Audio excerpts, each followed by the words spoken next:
قرأ يوما في مدرسة علمية وقال لهما لا يوجد مال فتعلما وكلا وعيش في هذه المدرسة الطيبة حتى تكون من العلماء وقد كان هذا. Ayah beliau telah memiliki tekad yang kuat untuk menjadikan beliau dan saudaranya bernama Ahmad Al-Ghazali agar menjadi seorang ulama dengan diantarkan mereka berdua ini, Imam Al-Ghazali dengan saudaranya, ke salah satu ulama besar untuk belajar mendalami agama sampai di mana ayahnya ini kehabisan biaya. Meskipun demikian, ayah beliau mengatakan, kalian tetap di sekolah ini, hiduplah di sekolah ini, di madrasah ini sampai kalian menjadi seorang ulama. Dan beliau tadi menjelaskan tekad ayah beliau terkabul. Terbukti sekarang kita mengetahui beliau menjadi seorang ulama besar.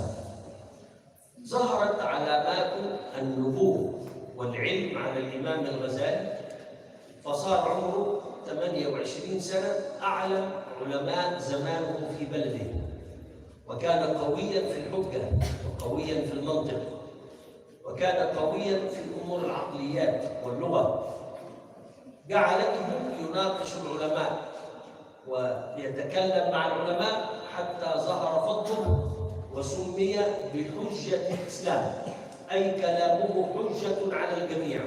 صعب أن تقرأ للإمام الغزالي وتخالفه لقوة عقله ومداركه وعلومه.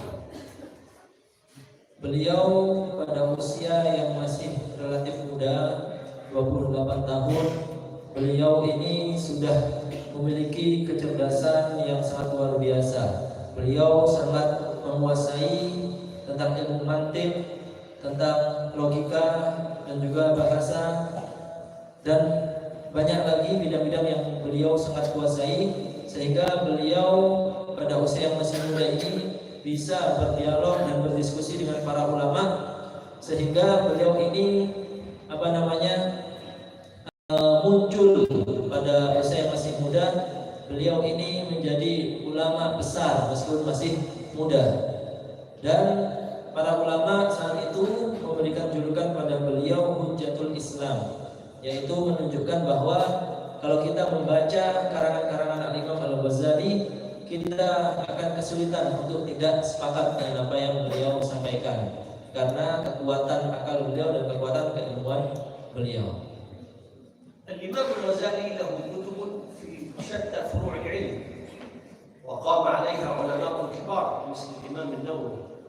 فالإمام الغزالي له كتاب مطبوع ومشهور جدا في الفقه اسمه الوسيط.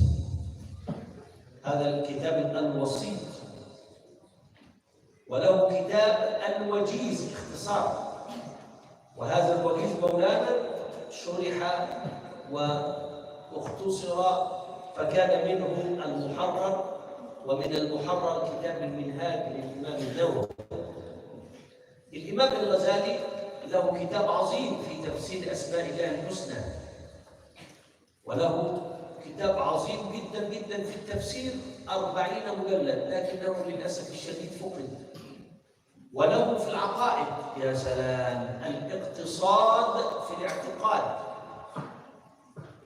وله في ذم أهل البدع له كتاب اسمه الباطنية وإبطال الباطنية، وله في الرقائق والزهد أعظم كتاب الإحياء، إحياء علوم الدين.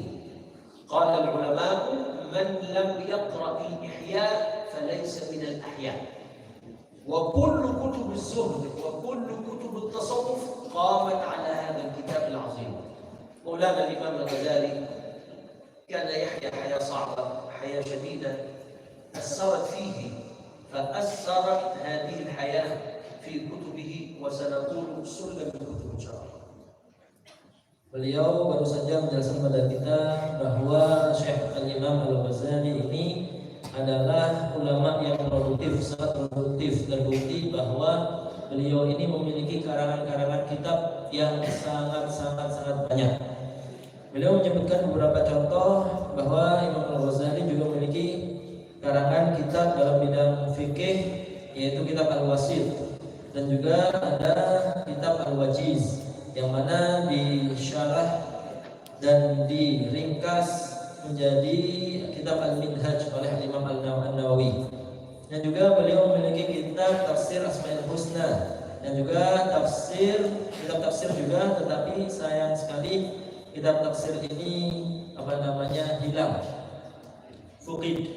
Dan juga beliau memiliki karangan dalam bidang tauhid atau akidah, yaitu kitab Al-Aqaid, judulnya Al-Intisad fil I'tiqad.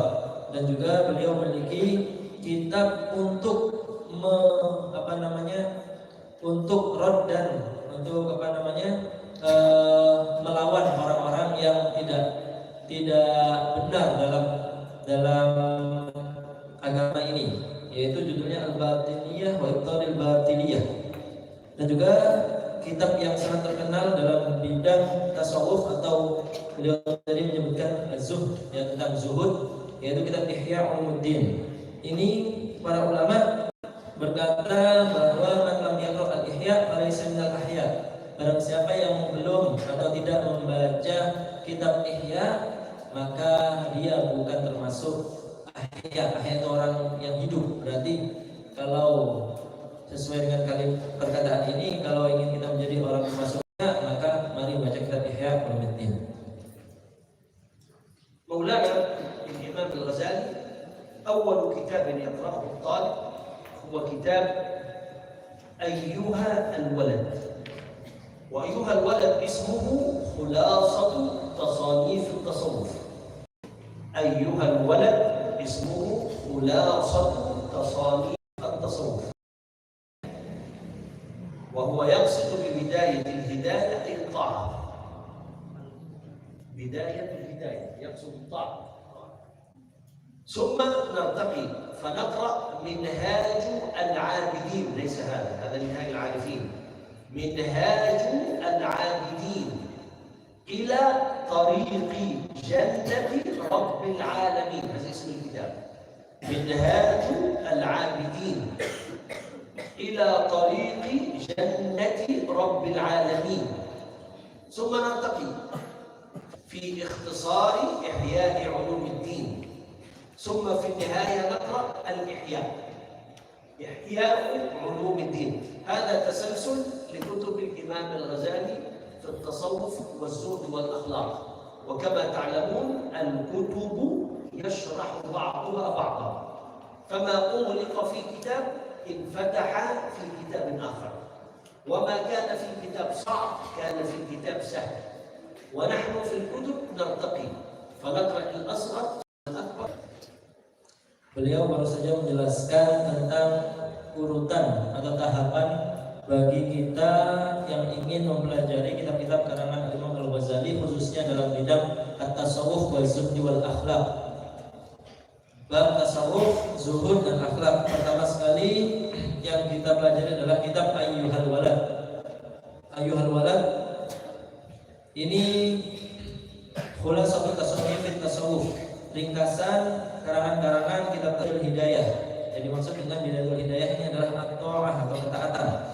Lalu yang ketiga adalah Minhajul Abidin ila Tariqi Jannati Rabbil Alamin, yaitu kitab yang ketiga, Minhajul Abidin ila Tariqi Jannatil Alamin, ila Tariqi Jannati Rabbil Alamin. Bukan yang ada di kita sekarang ya, ini yang ada di kita sekarang, Minhajul Arifin. Lalu yang keempat adalah Al-Mursyidul Amin fi Ikhtisari Ihya'i Ulumuddin. Baru yang kelima kita membaca kitab Ihya Ulumuddin. Beliau tadi menjelaskan bahwa al-kutubu tashrahu ba'daha ba'dan. Kitab satu dengan kitab yang lainnya ini saling berkaitan dan saling menjelaskan satu sama lain. Yang mana apabila kita ketika mempelajari suatu kitab lalu kita belum memahami sesuatu dalam kitab tersebut, maka jangan berhenti, teruskan perjalanan menuntut ilmu, teruskan mempelajari kitab-kitab yang lain. Nanti insya Allah yang sebelum-sebelumnya belum difahami akan terbuka dan akan paham ketika mempelajari. تكلم عن المريد. المريد هو الطالب، والطالب يتعلم من الشيخ، والشيخ يوصله إلى الله عن طريق العلم. إذن هي عملية سهلة، طالب وشيخ وكتاب وزمان، هذه عناصر العلم الأربعة. فالطالب لابد أن يكون مخلصا في طلب علمه، ولا بد أن يكون مجتهدا في طلب علمه، وألا يلتفت. من أجمل ما قال العلماء: ما أفلح ملتفت. هذا من أجمل الحكم، ما أفلح ملتفت. فملتفت يعني مشغول، فأنت إذا ذهبت إلى شيء خلاص لا ترى إلا هذا الشيء، فإذا انتهيت اذهب إلى غيره أو خذ منه ما تريد، لكن هذا وهذا في نفس الوقت لا شك أنك ستضل. فهذا هو المريد، وليعلم المريد أنه ليس لحاله. قال ابن عطاء الله السكندري في حكمة ثمينة: مقامك حيث أقامك. أين أنت عند الله؟ انظر لنفسك. أنت طالب علم تجلس في المعهد في قلعة العلم، تختلط بالعلماء، ترى العلماء، تحفظ القرآن، حالك دائما مع الكتب. أنت أفضل أو غيرك في السوق يعمل في الماء ويعمل في التراب ويصعد الجبل ويعمل أعمال شاقة، لكن الله اصطفاك بالراحة. لكن أنت ستحاسب على ما أنت فيه. فالناس تحاسب مرة واحدة، أما العلماء يحاسبون مرتين. نسأل الله أن يرزقنا السلامة. Beliau baru saja menjelaskan bahwa kitab yang ada di hadapan kita sekarang ini, di depan kita bersama, kitab Minhajul Arifin, ini membahas tentang al-murid. Murid artinya at-talib, yaitu pelajar atau penuntut ilmu, yaitu at-talib syekh, yang mana seorang atau penuntut ilmu ini belajar dari syekh, dan syekh ini menjelaskan dan mengajari sehingga menuntun murid-muridnya ini agar sampai dan mengenali Allah Subhanahu wa taala. Beliau menjelaskan beberapa syarat bagi penuntut ilmu agar ilmunya ini bermanfaat dan menjadi seorang alim. Adalah pertama, ayakuna mukhlishan, harus ikhlas. Ikhlas fi talabil ilmi. Jadi dalam ilmu harus ikhlas. Lalu yang kedua adalah harus bersungguh-sungguh, ikhlas, bersungguh-sungguh. Dan juga yang ketiga, yang sidu min ilmihi, dalam menuntut ilmu yang dituju adalah ridho Allah dan hanya Allah tujuannya, dan tidak boleh yaltafit, tidak boleh sibuk dengan selain menuntut ilmu. Para ulama menjelaskan, mengatakan ma'aflaha al-multafit, tidak akan beruntung, tidak akan sukses seorang penuntut ilmu yang sibuk dengan selain ilmunya. Beliau menjelaskan, berarti kalau kita sudah pada seorang guru, ya kita harus mulazamah, harus terus sampai selesai. Karena kata beliau tadi, kalau baru datang di seorang syekh belum selesai belajarnya, sudah pindah lagi kemana, sibuk dengan yang lainnya, ini tidak akan sampai kepada tujuannya. Dan juga beliau menjelaskan tentang sekandari maqamuka haitsu aqamaka. Maqam kita atau maqam kalian adalah tergantung di mana Allah meletakkan kita saat ini.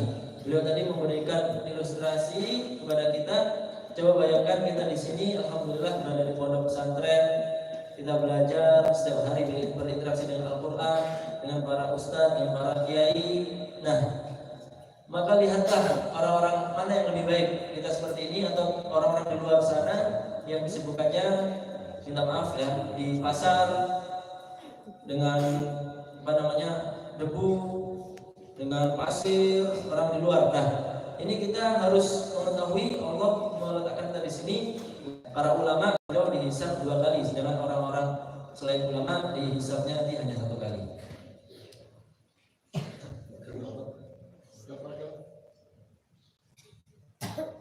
Bismillah, insyaallah kita akan memulai membaca kitab Minhajul Arifin.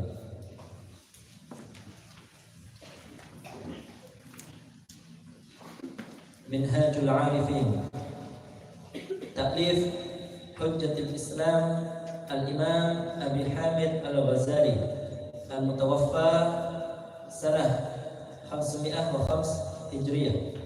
Bismillahirrahmanirrahim. Al-Muqaddimah. Alhamdulillahilladzi nawwara qulubal 'arifin bi dzikrih wa antaqa alsinatahum bi syukrih wa 'ammara jawarihahum bi khidmatih.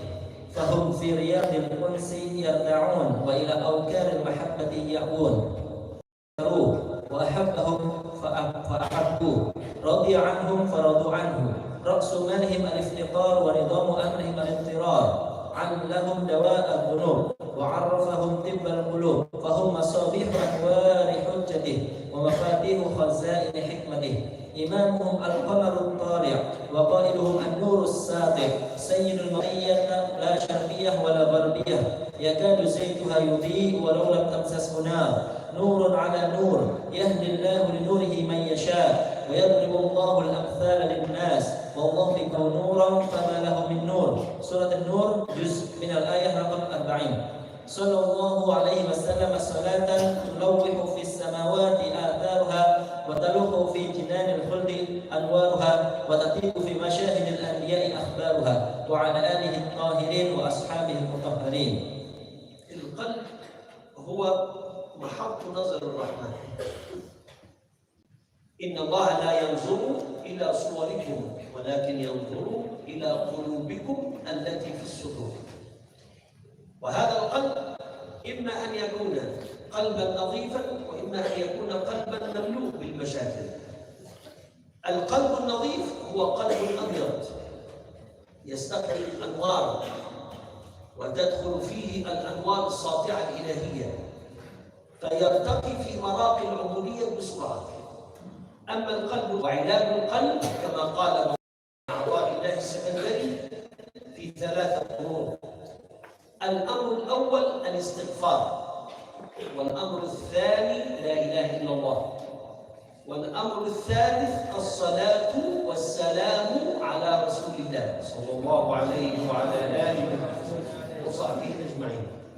بهذه ال3 القلب يطهر والقلب يكون نظيفا، والعبادة تجلو القلب وتنوره وتظهره. ومن هنا على كل عابد أن يراعي قلبه وأن يهتم بقلبه. نحن الماء ونغسله بالصابون ونغسله بالشامبو حتى يكون رائحته جميلة. نعتني بالجسد في الطعام والشراب، لكن القضية في القلب. كيف نعتني بالقلب؟ قوة القلب وصحة القلب في الذكر. قال تعالى Bismillahirrahmanirrahim. Beliau baru saja menjelaskan tentang hakikat hati, ya. Hati kita ini adalah tempat di mana Allah melihat kita. Tadi beliau menyebutkan suatu hadis bahwasanya Allah tidak melihat kepada rupa dan jasad kita, tapi yang dilihat oleh Allah adalah isi hati kita. Beliau menjelaskan bahwa hati ini terbagi menjadi 2. Pertama adalah nadhif, yang kedua mamlu bil masail. Yang pertama adalah hati yang bersih. Hati yang bersih ini beliau menjelaskan abyad, putih, dan bisa menerima cahaya ilmu dan juga bisa memancarkan cahaya. Adapun yang kedua, hati yang mamlu bil masail, banyak masalah dalam hatinya, ini disebut sebagai khabis, yaitu yang buruk, yang kotor. Beliau menjelaskan aswad, hati ini hitam, dan hati yang seperti ini memerlukan pengobatan. Pendapat Imam Ibnu Athaillah As-Sakandari bahwa untuk mengobati hati yang kotor seperti itu ada 3. Yang pertama adalah memperbanyak istighfar, yang kedua memperbanyak mengucapkan la ilaha illallah, lalu yang ketiga banyak as-salatu wassalam ala Rasulillah, baca salat dan salam kepada Muhammad sallallahu alaihi wasallam. Dan juga beliau menjelaskan bahwa hati itu bisa bersih dan dengan banyak beribadah. Dan juga seperti halnya kita, beliau membuat analogi tadi, seperti halnya kita sangat memperhatikan kesehatan gigi kita, kebersihan pakaian kita, badan kita dengan setiap hari mandi, gosok gigi, dan juga kita memilih makan-makan yang sehat. Seperti itu juga seharusnya kita memperhatikan kebersihan dan kesehatan hati kita, yaitu dengan banyak berzikir.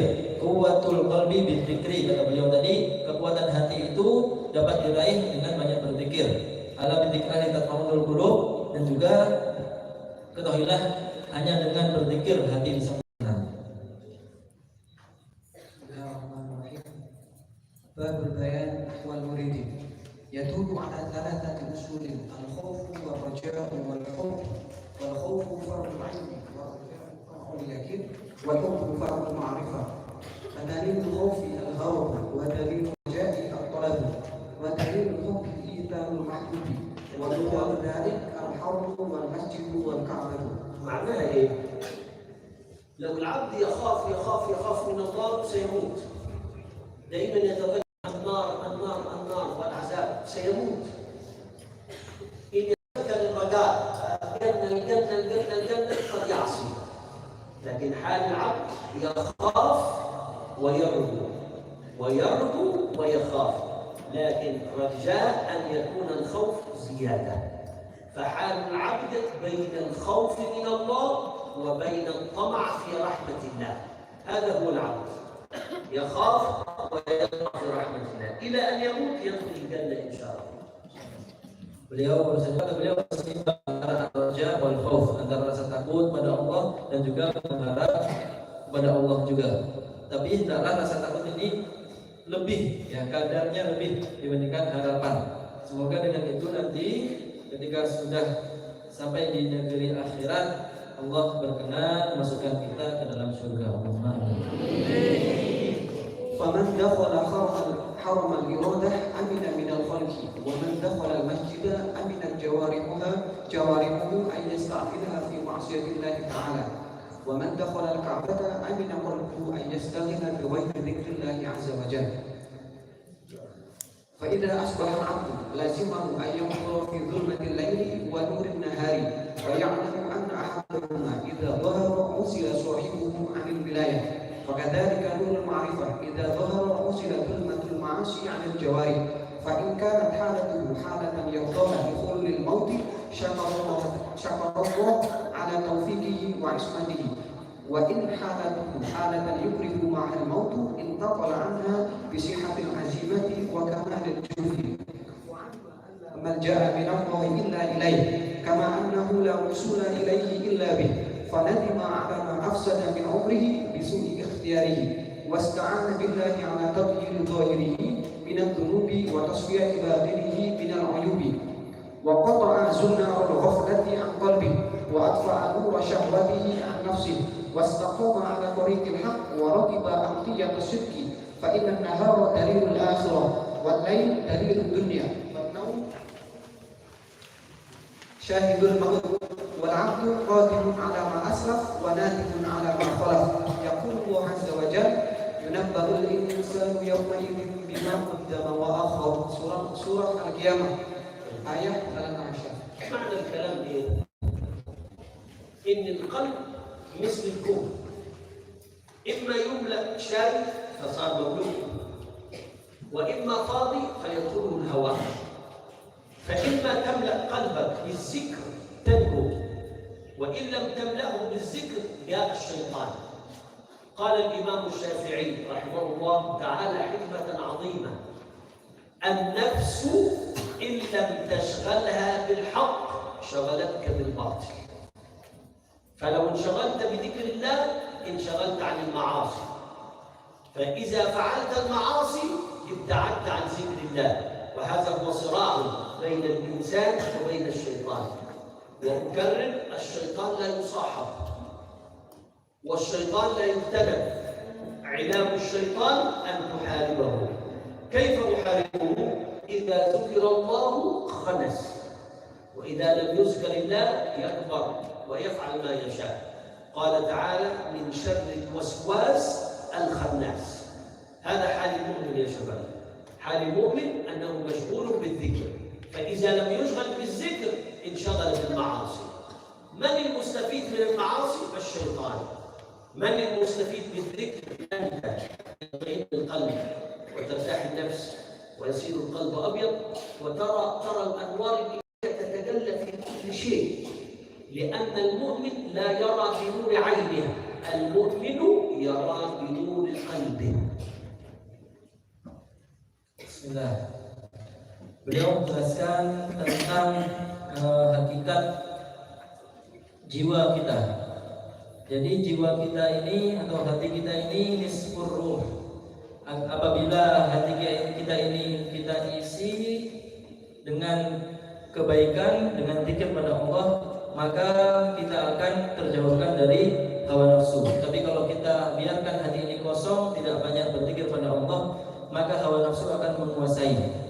Maka tugas kita, beliau juga menukil kalimat yang disampaikan oleh Imam Asy-Syafi'i, an-nafsu in lam tashghalha bil haqq syaghlatka bil batil. Jiwa kita apabila tidak kita buat dia sibuk dengan kebenaran, maka dia akan membuat kita sibuk dengan sesuatu yang batil. Dan juga syaitan itu harus kita perangi, ya. Syaitannya harus kita perangi dengan apa? Dengan banyak berzikir pada Allah SWT.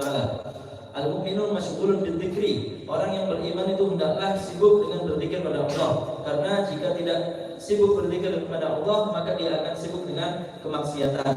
Beliau juga membacakan ayat min syarril waswasil khannas. Ini hakikat syaitan, bahwa kita harus senantiasa melawan dan meminta perlindungan pada Allah dari kejahatan setan yang senantiasa mengganggu kita. Babul ahkami wa iqramul qulubi ala arba'ati anwa'in wa khafdun wa waqfun. Farahul qalbi fi dzikrillah ta'ala wa farahul qalbi fi ridha'i 'anillahi ta'ala. Khafdul qalbi fi al-istighfar bi ghayrillahi ta'ala wa waqful qalbi fi al-ghaflati 'anillahi ta'ala. فعلامة الرفع ثلاثة أشياء: وجود الموافقة وفقد المخالفة وثواب الشوق. وعلامة الفتح ثلاثة أشياء: التوكل والصدق واليقين. وعلامة الخفض ثلاثة أشياء: العجب والرياء والحرص وهو مراعاة الدنيا. وعلامة الوقف ثلاثة أشياء: زوال الطاعة. شو يريد إيه؟ هذا يريد يعني إدخال النحو في نحو القلوب. فعلامات الإعراب الأصلية معروفة 4: الرفع يرفع بالضمة وينصب بالفتحة ويجر بالكسرة، والوقف يعني السكون الجزم. يعني الشيخ يريد إيه؟ يريد أن من أراد الله أن يرفعه أظهره، ومن أراد أن يغضب عليه خفضه فلا يرى. لكن كيف يرفع الإنسان من نفسه؟ بأن لا يرى نفسه. فرؤية الإنسان لنفسه أعظم شر، تجعلك تحسد الناس، أنا أحسن منه فصرت في حسد، أنا أحسن منه فصار أنا في عجب. ثم كيف أنا أتعامل معه؟ أنا أحسن منه فصار في كبر. ومن هنا أمراض القلوب الحسد والعجب والكبر، 3 أمراض تقتل القلب، فتجعل الإنسان يحيا وكأنه ميت. الحسد أنا أفضل، العجب أرى نفسي أفضل، الكبر الشيخ أفضل، خلاص كل الناس استغفر الله العظيم. هذا حال القلب النجس. لكن الإنسان لما يرى الله ما يرى نفسه يكون متواضع. هل أتى على الإنسان حين من الدهر لم يكن شيئا مذكورا. الإمام علي كان يقول: كيف تتكبر وأنت تحمل في بطنك جيفة يعني قاذورات؟ كيف تتكبر أما يقول إنك لن تخلق الأرض ولن تبلغ الجبال طولا. انظر إلى الجبل، جبل كبير لكن يخر من خشية الله. انظر إلى الأرض، أنت تضربها لا تستطيع أن تنشق الأرض. طب الإنسان ما هو؟ الإنسان أضعف المخلوقات. بعوضة لو تفعل معه يعني قرصة كده سبحان الله يتألم طول الليل. لو نملة نجلس وياه كده تقتل له يا سلام قد يبكي الإنسان. ما الإنسان؟ الإنسان خلق جهولا، الإنسان خلق ظلوما. نجاتنا أن ترى الله، هلاكنا أن ترى نفسك.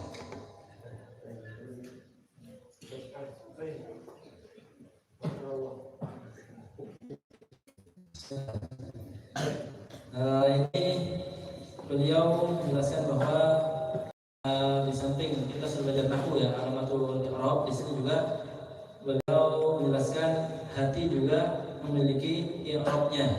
Beliau menjelaskan kata Allah yarfa'ahu adharahu. Dan siapa yang ingin Allah mengangkatnya, maka Allah sendiri yang akan membuat beliau ini orang tersebut muncul. Tapi kitab ini menjelaskan cara bagaimana kalau kita ingin membuat diri kita ini, hati kita ini rafa ya. Maka caranya bi'alla yara nafsahu. Janganlah kita ini melihat pada diri kita.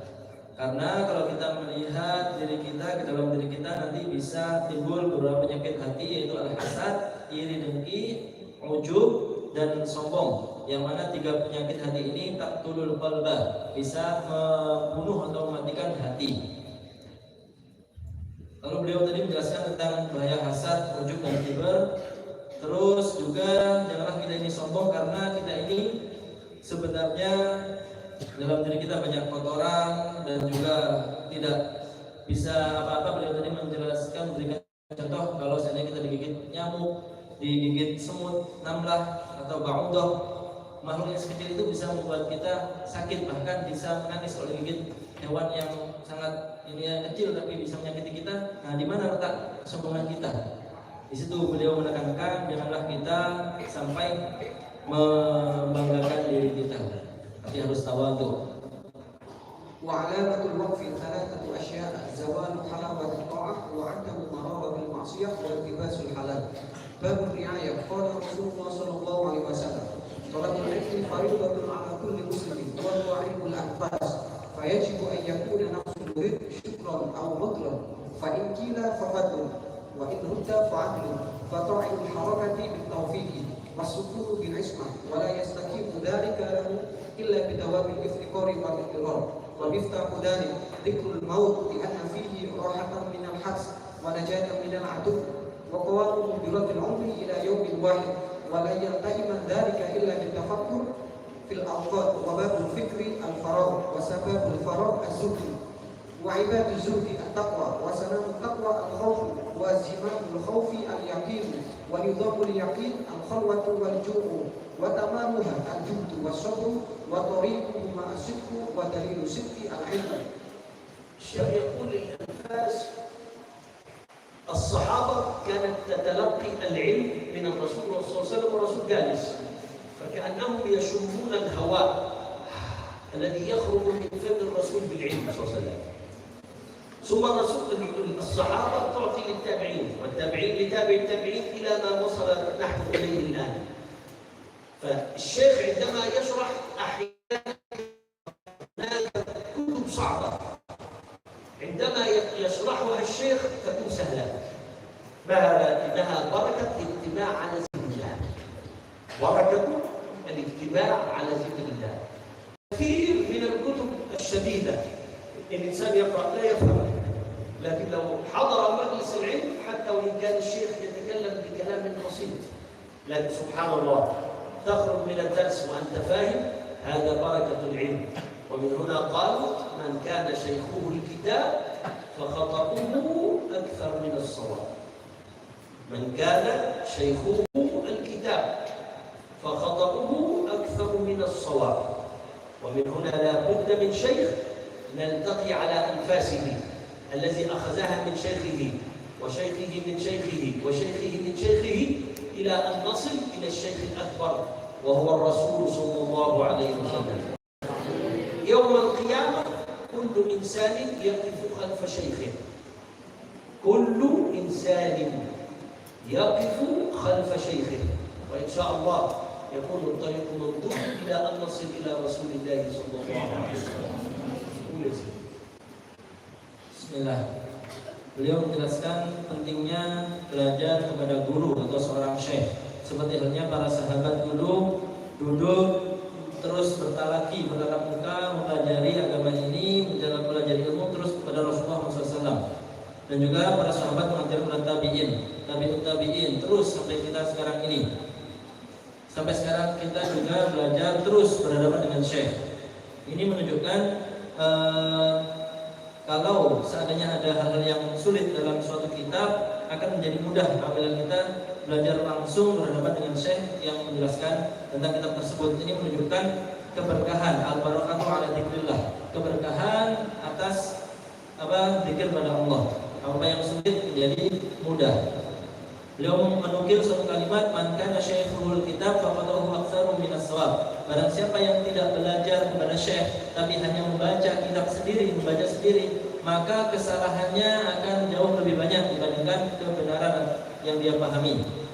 Jadi labudda minas syekh, ya harus belajar kepada guru, kepada kiai, kepada syekh. Kenapa hatta nasila ila syaikhil akbar? Sehingga kita bisa tersambung kepada Syekh Al-Akbar, yaitu Rasulullah Muhammad SAW. Beliau menjelaskan juga, yaumal qiyamati kullu insanin yaqifu khalfa syaikhihi. Di hari kiamat nanti setiap orang akan berdiri di belakang syekhnya.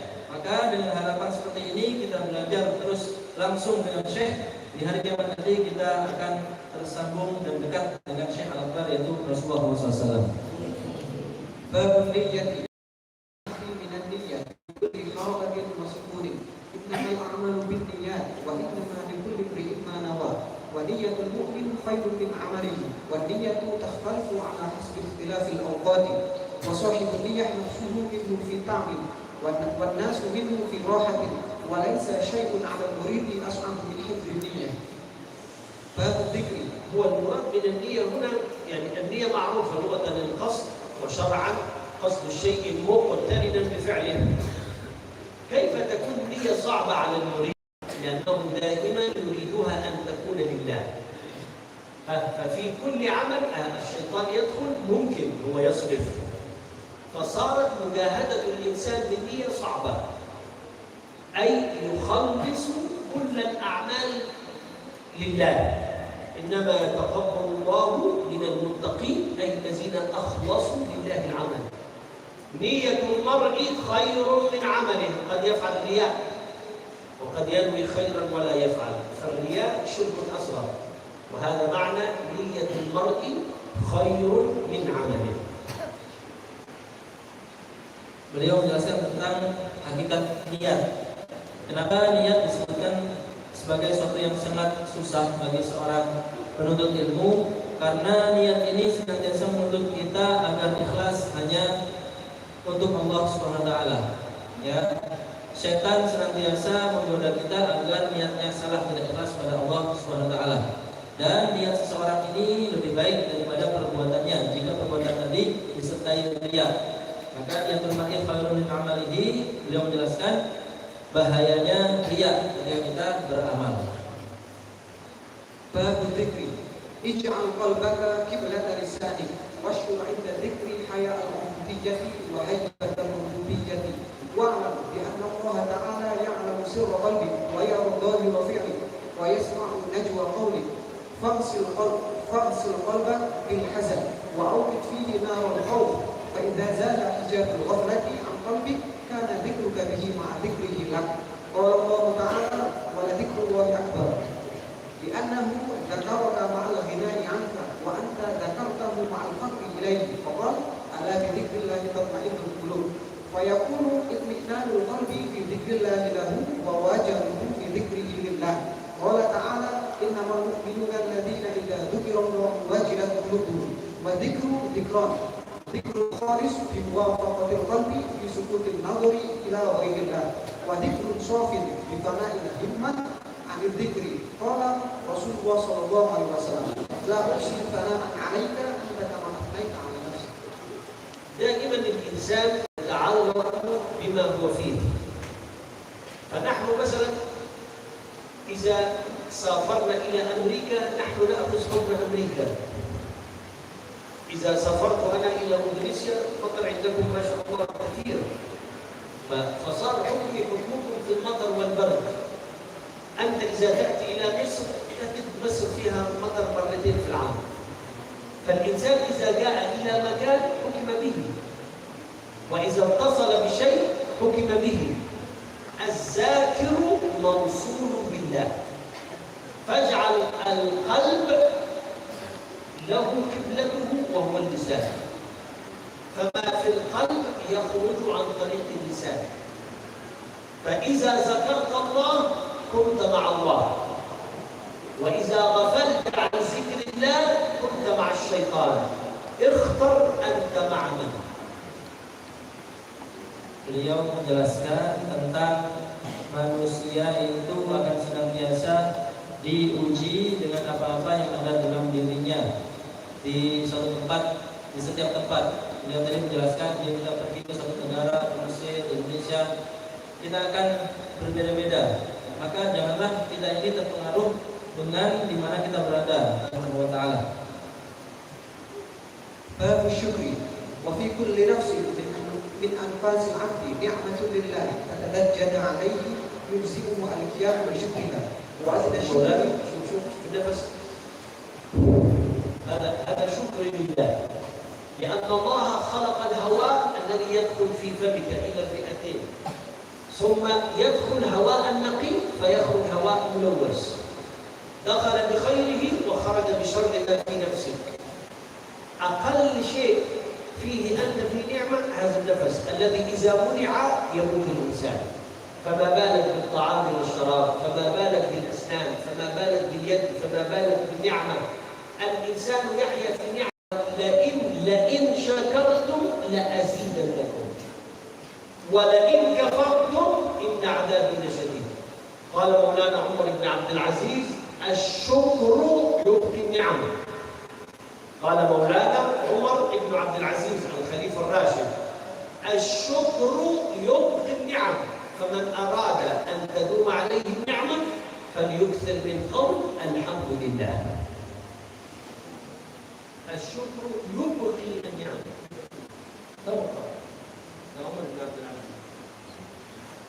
Bismillah.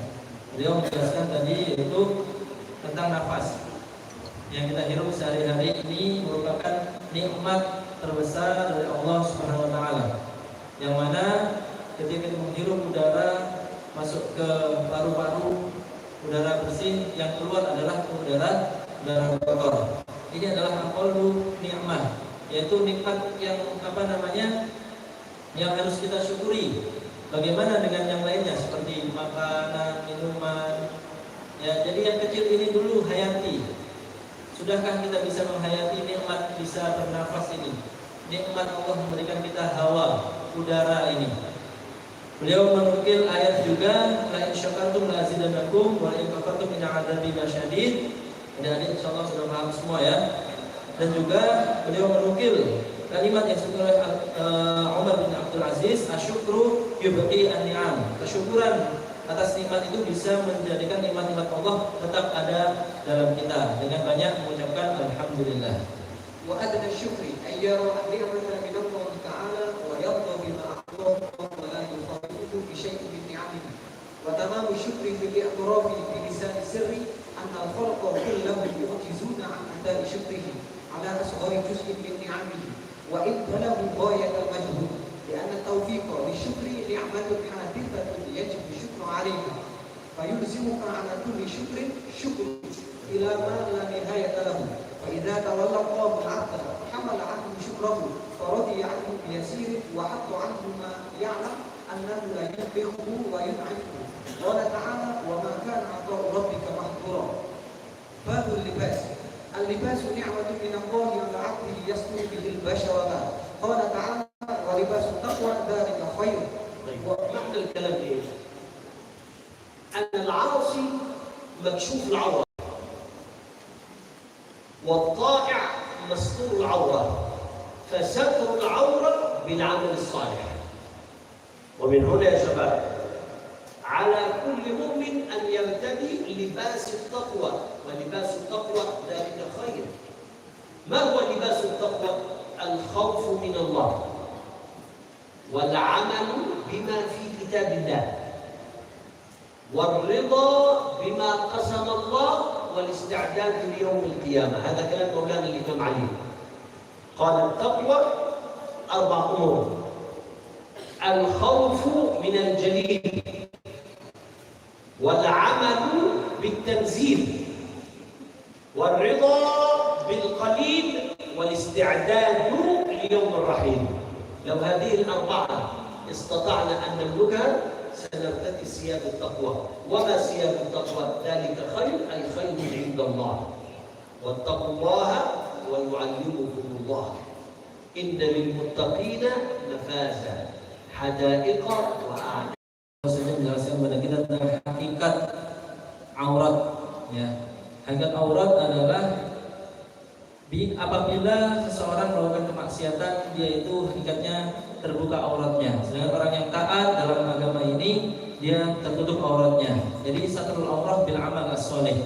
Menutup aurat ini dengan beramal soleh, yaitu dengan apa? Libasut taqwa, dengan dengan ketakwaan.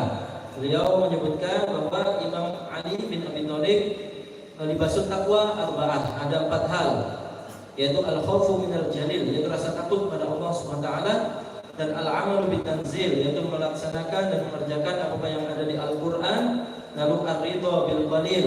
Kalau kita di sini terima pandum ya, ar-ridha bil qalil, terima apapun itu, disyukuri, menerima apa yang dibagi oleh Allah Subhanahu wa taala untuk nanti kembali kepada Allah Subhanahu wa taala. Wa khairu libasika wa la yasqal sirraka 'an Allah ta'ala. Fa idza labista thawbaka fadhkur mahabbatahu sitra 'ala 'ibadihi fala taqdhu ahadan min khalqihi bi'aybin ta'lamu minhu wastaqim bi'aybi nafsik fasturhu bi tawagil ittirar ila Allah ta'ala fi taqdirihi. Fa innal 'abda idza nasiya dhanbahu kana dhalika 'uqubatan lahu wasdada bihi juz'an 'ala al-ma'asi walau intabaha min raqadatil ghaflati la nasaba dhunubahu baina 'aynai qalbihi nasaba wa la baka 'alayhi yajibuna sirrahu wastawalla 'alayhi al-wajh fadaba haya'un min rabbih wa ma dama al-'abdu yarji'u ila nafsihi wa quwwatiha in qata'a 'an hawlillah wa quwwatihi faqra himmataka baina yaday al-khawfi war-raja'i qala ta'ala wa'bud rabbaka hatta ya'tiyaka al-yaqin. Babul qiyamah. اليقين هنا بمعنى الموت. واعبد ربك حتى يأتيك اليقين أي الموت. فسيظل الإنسان يعبد إلى أن يموت. رسول الله صلى الله عليه وسلم في آخر شيء في حياته فعل السواك عبادة. رسول الله صلى الله عليه وسلم في آخر حياته كان يصلي إلى أن لم يستطع القيام فصلى جالسا ويتقرب إلى الله حتى يموت. ويبعث المرء على ما مات عليه. فمن قبض الله روحه وهو ذاكر استيقظ من الذاكرين، ومن قبض الله روحه وهو ساجد استيقظ من الساجدين. أما من قبضت روحه وهو من الغافلين نسأل الله السلامة. ويبعث المرء على ما مات عليه. Beliau menjelaskan tentang kalimat wa'bud rabbaka hatta ya'tiyakal yaqin. Kalimat yakin di sini berarti al-maut atau kematian. Artinya tiada batas untuk kita beribadah pada Allah kecuali kematian itu. Jadi harus terus beribadah. Bahkan Rasulullah ketika di akhir hayatnya masih beribadah, yaitu bersiwak. Beliau menyebutkan juga yub'atsul mar'u 'ala ma mata 'alaihi. Setiap orang nanti dibangkitkan dari alam kuburnya kondisinya sesuai dengan bagaimana dia ketika meninggal dunia. Maka barang siapa ketika meninggal dunia dalam keadaan berzikir, maka nanti dibangkitkan dalam kubur. Ketika meninggal dunia dalam keadaan sujud, maka dibangkitkan dengan keadaan sujud dan berserta orang-orang yang ahli sujud. Barang siapa yang meninggal dunia dalam keadaan ghafil atau lalai dari Allah SWT, maka dia akan dibangkitkan termasuk dalam golongan orang-orang yang lalai. Na'udzubillah min dzalik. Babul qiyam wa idza kunta min firashika fa'akib qalbaka 'an firashil batalah wa ayyib nafsaka 'an nawmil jahalah wa قم بالنشاط مولانا، قم بالنشاط. Jadi kalau الإنسان عندما يستيقظ يقوم بنشاط. كيف يقوم بنشاط؟ أن تقوم بذكر. ومن هنا النوم على الكتف اليمين يجعلك تنام بقلب فتذكر سبحان الله لا إله إلا الله. على الكتف الشمال تنام هادئ تنام على بطنك ما شاء الله تنام هذه، لكن نومة الإنسان على بطنه هي نومة الشيطان. ومن هنا على المؤمن أن ينام على الكتف الأيمن، حتى إن يستيقظ في النوم يقول سبحان الله، لا إله إلا الله، الحمد لله. طيب، من قام على ذكر في رقيب وفي عتيد يأتيان من الصباح إلى العصر، ثم من العصر إلى الصباح. فإذا كان في أول الصحيفة ذكر أذكار الصباح، وفي آخر الصحيفة ذكر أذكار المساء، قال الله للملائكة يا ملائكتي اغفروا لعبدي ما بين الذكرين. فإذا كان البداية ذكر والنهاية ذكر، ممكن في الوسط معاصي. الله يقول يا ملائكة اغفروا لعبدي ما بين الذكرين، فيرى الإنسان نفسه يوم القيامة من غير ذنوب، وهذه ببركة الذكر. Beliau menjelaskan kepada kita ketika kita bangun tidur haruslah bangun tidur dengan semangat. Bagaimana caranya? Dengan berzikir. Dan ketika tidur hendaklah senantiasa dengan bagian tubuh bagian kanan, jangan bagian kiri, apalagi tengkurap. Kalau yang tengkurap ini naum syaitan. Tidur yang sangat-sangat nyenyak itu kata beliau adalah naum syaitan, tidurnya setan. Maka kita hendaklah mengikuti sunnah Nabi sallallahu alaihi wasallam, tidur dengan sisi badan kita yang kanan juga dengan banyak berzikir. Beliau menyebutkan bahwa malaikat raqib dan atid itu senantiasa datang kepada kita di pagi hari dan sore hari. Maka Allah berkata kepada para malaikatnya, ya malaikati ighfiru li 'abdi ma baina dzikraini. Wahai malaikatku, jangan catat dosa-dosa atau ampuni dosa-dosa hambaku ini di antara dua masa atau dua waktu dia berzikir, yaitu pagi dan sore. Jadi itulah disunahkan, dianjurkan kita pagi hari bangun tidur terus berzikir. Itu buat kita bangun tidur dengan semangat. Wadhab bi kullika ila man ahyaka wa rudda ilaika nafsu wa kun bi fikrika an harakatika wa sukunika wasfa bi qalbika ala al-malakutil a'la wa la taj'al qalbaka tabi'an li nafsik fa inna an-nafsa tamilu ila al-ardi wal qalbu yamilu ila as-sama' wasta'mil qawla Allah wajal ilayhi yasma'ul kalim tayyib wal 'amal shalih yarfa'uhu. Bab siwak wasta'mil siwak fa inna lughatan ad-dalk. Siwak lughatan ad-dalk. وشرعا استعمال عود من أراك ونحوه في الأسنان بنية. حكمه مستحب ويكره للصائم بعد الزوال أي عند الظهر. له فوائد ذكروا من فوائده 70 فائدة، منها أنه يرد الرب ويذكر بالشهادة عند الموت. وفي رواية بسند جيد للحميدي قال ركعتان بسواك خير من 70 ركعة من غير سواك. Beliau menjelaskan tentang siwak. Ya, siwak ini sudah kita ketahui ya, tahu semua ya siwak. Bersiwak ini beliau menjelaskan hukumnya mustahabun, dianjurkan, tetapi makruh bagi orang yang berpuasa ketika setelah zuhur. Salah beberapa keutamaan bersiwak adalah yurdi Rabb, bisa membuat Allah ridho terhadap orang yang bersiwak tadi, dan juga bisa yudzakiru bisyahadati 'indal mauti, bisa membuat orang itu ingat untuk bersyahadat ketika sakaratul maut, ketika meninggal dunia. Juga beliau menyebutkan satu riwayat rakaatani bisiwaki khairun min 70 rakaat. Salat 2 rakaat yang didahului dengan bersiwak terlebih dahulu itu lebih afdal, lebih baik daripada 70 rakaat yang tidak diawali dengan siwak. Wasta'mil siwaka fa innaha mutahhiratun lil fam mardatun lir rabb wa tahhiru dhahiraka wa batinaka 'an danasil isaati wa akhlis a'malak 'an kadar riya'i wal 'ajabi wa ajalli qalbak bi safi dhikrihi wa da'a ma la yanfa'uka bal yadurruk. Bab tabarruz.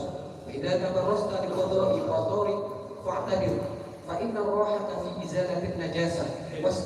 التبرد هنا بمعنى قضاء الحاجة. فالإنسان عندما يستيقظ من النوم لازم يذهب إلى الحمام في بول في غائط، فإذا نزل البول والغائط وتطهر من النجاسة بالاستنجاء يشعر براحة، ومن هنا نسمي الحمام بيت الراحة. كانت العرب تسميه ببيت الراحة. هذه نجاسة البدن، لكن نجاسة القلب الذنوب، فلا يرتاح المؤمن إلا بالاستغفار. Beliau menjelaskan tentang kehidupan kita sehari-hari tidaklah lepas dari at-tabarruz. At-tabarruz ini qada'ul hajah. Qada'ul hajah, buang hajat ya. Beliau menjelaskan ketika bangun tidur kita pasti ke kamar mandi. Mungkin ada yang mohon maaf buang air besar atau ada yang buang air kecil. Dengan itu kita merasa lega, merasa lega ya.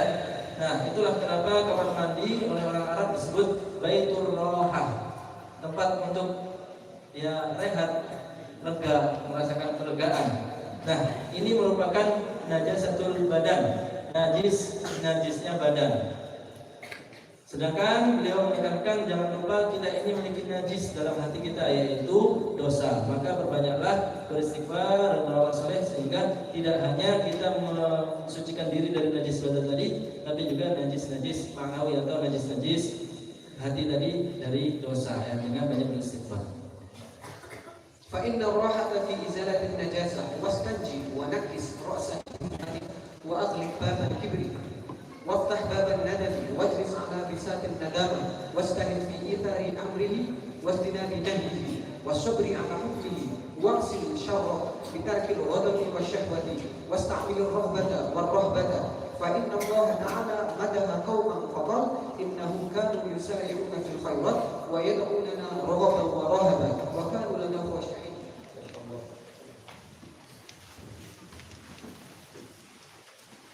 باب الطهارة إذا تطهرت فقد الطهارة لغة النظافة.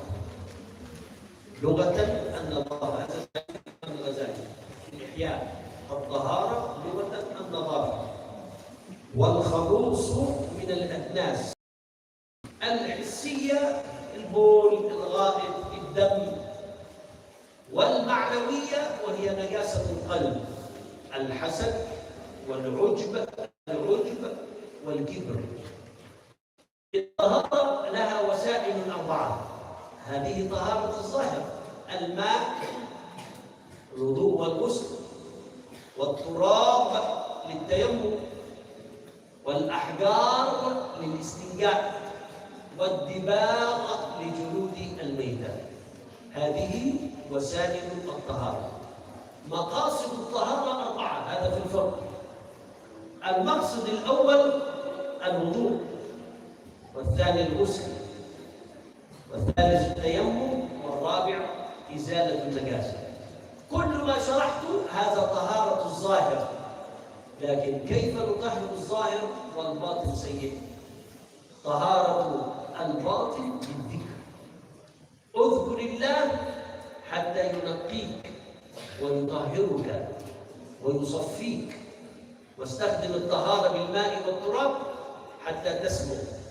فالإنسان مخلوق من شهوة وإيمان. الشهوة تراب تجعلك تحب الأرض وتحب الملذات والشهوات، والإيمان الروح، والروح نفخ فيك وهو في أعلى عليين.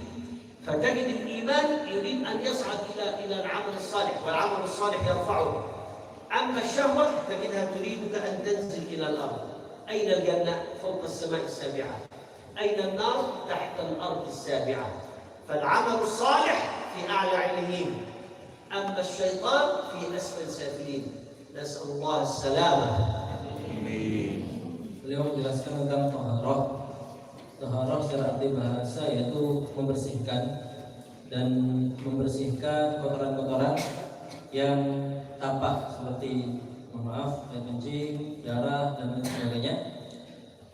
Dan taharah ini bisa kita lakukan dengan air, debu, batu untuk istinja ya, dan dibab atau menyamak ya, kulit hewan.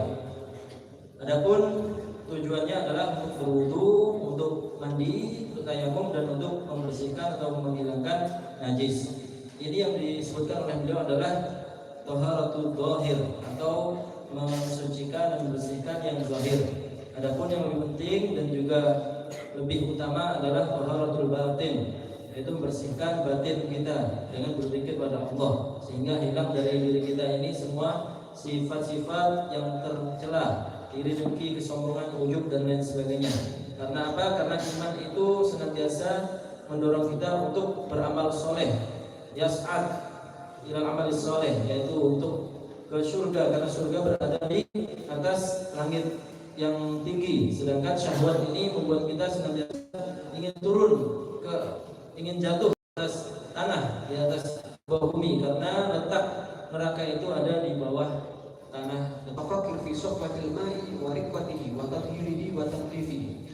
Fa inna Allah ta'ala ja'alahu mubarakan faqala wa nazzala minas samaa'i ma'an mubarakan fasta'milhu fil a'dha'i allati faradallahu 'alaika tadhhiruha wa takun sofwataka ma'allahi ka sofwatil ma'. Faghsil wajhaka qalbin 'anil nadhari ila ghairillah waghsil yadaka 'anil imtidadi ila ghairihi wamsah ra'saka 'anil iftikhari bi ghairihi waghsil ra'saka 'anil sa'i bi ghairihi wahmadillaha 'ala ma alhamaka min dinihi. Babul khuruj. Fa idza kharajta min manzilika ila masjidika fa'lam anna Allah ta'ala hukuman 'alaika yulzimuka adabuha. Hadhihi as-sakinatu wal waqaru wal i'tibaru bi khalqillah birrahum wa fajirahum. Fa qala Allah ta'ala wa tilkal amthalu nadribuha lin-nas wa ma ya'qiluha illa al-'alimun. Wa qad basara 'anil nadhari al-ghaflati wasyahwati wa afsis salama mubtadi'an mujiban wa in man ista'anaka 'alal haqq wa'mur bil ma'ruf wa nahy 'anil munkar in kunta min ahli wa arshidil dhalla. Bab dukhul al-masjid. هذا ما يسمى بآداب الطريق. الرسول أخبر أن آداب الطريق 5. 1. كف الأذى، امنع أذاك عن الخلق وعامل الناس كما تحب أن يعاملوك. والثاني غض البصر، فالنظرة سهم من سهام إبليس، من منعها مخافة الله إلا وقذف الله في قلبه نور الإيمان. والثالث الأمر بالمعروف والنهي عن المنكر، أي الإرشاد بالخير. الثالث والرابع نأمر بالخير ونبتعد عن الشر. الخامس رد السلام. 5 آداب. Baru saja beliau menjelaskan tentang adab-adab ketika kita berada di luar rumah atau berjalan di jalan-jalanan umum. Ada 5 adab yang harus kita lakukan. Pertama adalah kaful adab atau imna adaka anin nas. Janganlah kita menyakiti orang lain. Ya, kita harus tidak menyakiti orang lain. Lalu yang kedua adalah ghadul basar, menjaga pandangan, menundukkan pandangan. Lalu yang ketiga al-amru bima'rufin, yang keempat an-nahyu 'anil munkarin, yang kelima raddus salam, amar ma'ruf, menganjurkan kebaikan, nahi munkar, mencegah sesuatu yang mungkar, dan raddus salam, menjawab salam. Bab dukhul al-masjid. Fa idza balagta bab al-masjid fa'lam annaka qasadta baita malikin 'azimi qadrihi aw 'azimi qadrihi. ما هو المسجد؟ بيت الله. أنت لو تذهب إلى بيت الملك تتأدب بأدب الملك. أنت لو تذهب إلى قصر الحكومة تتأدب بتأدب الحكومة. فما بالك إذا ذهبت إلى بيت الله فيجب أن تتأدب بآداب الله. فلا ترفع صوتك إلا بعلم، ولا تفعل فيه المشاكل، وتجلس بسكينة وتجلس بوقار. أنت في ضيافة الرحمن، وكان حقا على المزور أن يكرم زائره. ومن هنا الإنسان لو في المسجد لا يفعل شيء يسكت وفقط الحسنات يأخذها والسيئات تمحى عنه، لأنك في ضيافة الله. نحن نأتي في ضيافة الشيخ، يأتي بطعام ويأتي بشراب ويأتي بفواكه ويأتي بشاي ويأتي بقهوة. ليه؟ نحن ضيوف عند الشيخ. فما بالك إذا كنت ضيفا عند الله؟ في قهوة، في شاي لا يوجد، لكنه لنا في حسنات، في راحة، في سكينة. ستخرج من المسجد وأنت في أعلى عليين. هذه الراحة لا يعرفها إلا من ذاق. ومن هنا قال العلماء من ذاق عرف. Baru saja beliau menjelaskan tentang adab ketika kita masuk masjid. Ingatlah bahwa masjid ini Baitullah, rumah Allah. Harus kita mengetahui adab dan sopan santun bertamu ke rumah Allah. Beliau memberikan suatu analogi. Contoh, seandainya kita pergi ke istana raja atau ke kantor pemerintahan, kita akan berusaha beradab dan bersopan santun. Maka begitu juga ketika kita pergi ke rumah Allah, masuk ke masjid, hendaklah kita ini beradab dan bersopan santun karena kita sedang bertamu di rumah Allah. Karena kalau kita bertamu ke rumah syekh contohnya, kita akan beradab, bersopan santun, dan syekh ini memberikan kita suguhan, buah-buahan, minuman, kopi dan sebagainya. Sedangkan kalau kita di rumah Allah dan kita sangat-sangat menjaga adab dan sopan santun kita, maka Allah akan berikan ketenangan dan tingginya dan derajat kita akan diangkat oleh Allah Subhanahu wa taala. لا يقبل الله ولا يسمع إليه إلا الخالص ففكر في نفسك من أنت ولمن أنت وأين أنت ومن أي ديوان يخرج اسمك فإذا استصلحت نفسك فادخل فلك الإثم والأمان وإلا فكف مضطر قد انقطعت عنه الحيلة وانسد عنه السبل فإذا علم الله من قلبك الاتجاه إليه أذن لك فتكون بلا أنت والله يرحم عبده ويكرم ضيفه ويؤتي سائله وبر المعرض عنه فكيف أن يقبل إليه باب افتتاح الصلوات فإذا استقبلت بوجهك القبلة الصلاة لغة الدعاء بخير. والصلاة في الاصطلاح شرعا أقوال وأفعال مبتدأة بالتكبير مختتمة بالتسليم بنية. فرضت الصلاة في العام 11 من البعثة في ليلة الاثنين 27 من شهر رجب. أول ما يحاسب عليه العبد يحاسب على الصلاة، إذا نجا الله يغفر ويرحمه. الصلاة منكرها كافر وتاركها كسر المعاصي، نسأل الله أن يتوب علينا وعليه وعلى كل المؤمنين. أفضل وأحب الأعمال إن الصلاة كانت على المؤمنين كتابا موقوتا. كلما يسجد الإنسان كلما يقترب إلى الله، ولا زال عبدي يتقرب إلي بالنوافل أي بالسنن حتى أحبه، فإذا أحببته كنت سمعه الذي يسمع به ويده التي يبطش بها ورجله التي يمشي بها ولسانه الذي يتكلم به وعينه التي يرى بها. ما هذا؟ أي صار عبدا ربانيا. ما علامة العبد الرباني؟ من إذا رأيته تذكرت الله، هذا هو عبد رباني. Bismillah. Beliau mengatakan tentang sholat, pengertian secara bahasa dan secara syarak, bahwa secara bahasa artinya doa dengan doa yang baik, sedangkan syarat seperti yang kita ketahui bersama bahwa sholat adalah perbuatan dan ucapan yang khusus yang kita lakukan dengan cara tertentu, dimulai dengan takbir, diakhiri dengan salam, dengan niat. Dan sholat ini diperintahkan, disyariatkan pada tahun ke-11 kenabian. Dan beliau menjelaskan suatu hadis bahwa amalan pertama yang akan dihisab oleh Allah adalah sholat. Maka orang yang mengingkari sholat dia adalah orang kafir, dan orang yang telah meninggalkan sholat karena malas maka dia orang yang asi atau bermaksiat. Dan sholat ini tidak cukup hanya sholat fardu saja, hendaklah kita juga memperbanyak sholat sunnah nawafil, karena ini membuat kita semakin dekat dengan Allah. Semakin dekat dengan Allah kita akan menjadi abdul rabbani atau hamba yang dekat dengan Allah. Tanda-tanda hamba yang dekat dengan Allah itu man idza ra'aitahu dzakartallah. Ketika kita melihat seorang, kita menjadi ingat pada Allah, maka tanda-tanda orang tersebut dekat dengan Allah.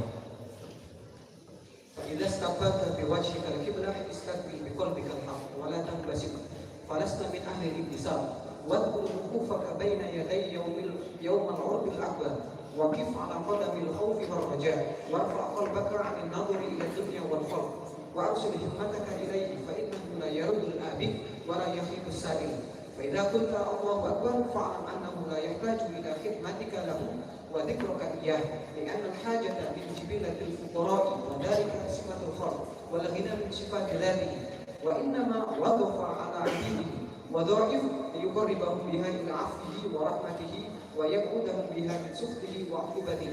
يعني الله لا يريد شيئا والله لا يحتاج إلى عبادتنا، بل نحن الذين نحتاج. طب الله لماذا يأمرنا بالعبادة وهو لا يحتاج إليها؟ قالوا حتى يميز الطيب الخبيث من الطيب، وتكون العبادة سببا في نجاتنا من النار، وتكون العبادة سبب في صعودنا إلى أعلى مراتب العبودية. الله وصف نفسه بأنه قيوم. ما معنى قيوم؟ قيوم لا يحتاج لأحد، قيوم يقوم بحاجته، قيوم غني عن خلقه. فإذا كان الله غنيا عن خلقه لماذا يأمرنا بالعبادة؟ أمرك بالعبادة لمصلحتك أنت. قل هل يستوي الذين يعملون والذين لا يعملون؟ طبعا لا يستوي. Beliau menjelaskan tentang hakikat ibadah, bahwasanya Allah itu tidak memerlukan kita beribadah, ya, tapi kitalah yang perlu beribadah. Kenapa? Kenapa Allah ini meskipun tidak memerlukan kita beribadah kepadanya, tetapi memerintahkan kita beribadah hatta yumayyizal khabitha minat thayyib. Karena dengan ibadah itu akan tampak mana hamba-hamba yang baik dan mana hamba-hamba yang tidak baik. Dan juga Allah ini qayyum. Qayyum artinya tidak memerlukan siapapun, tidak memerlukan hambanya, tidak memerlukan siapapun. Dan Allah memerintahkan kita beribadah ini untuk kemaslahatan kita sendiri, bukan untuk kepentingan Allah Subhanahu wa taala.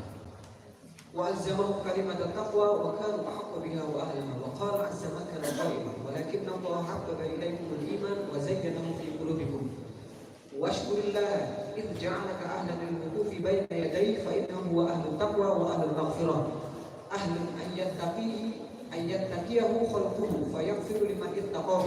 باب القراءة. قال الله تعالى: إذا قرأت القرآن فاستعذ بالله من الشيطان الرجيم إنه ليس له سلطان على الذين آمنوا وعلى ربهم يتوكلون إنما سلطانه على الذين يتولونه.